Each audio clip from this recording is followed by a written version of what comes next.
CST, une actrice que beaucoup ont connue avec la série Bref de Kian Kojandi, mais depuis, elle a su se faire une belle place dans le paysage audiovisuel français.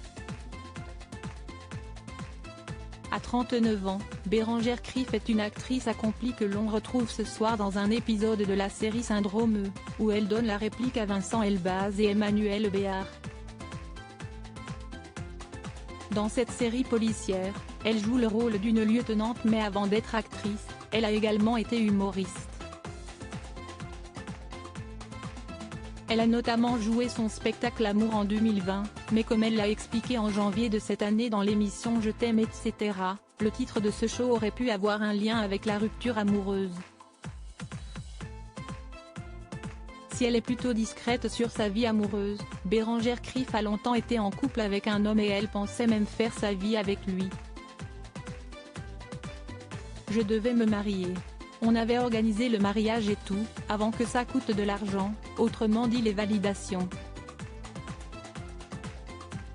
C'est-à-dire que j'avais choisi la robe, la salle, le traiteur.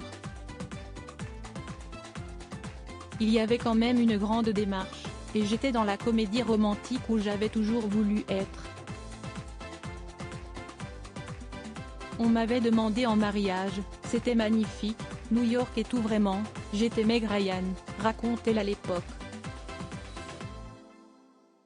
Cette rupture m'a mise face à moi-même et à ce que je voulais vraiment, mais alors que s'est-il passé?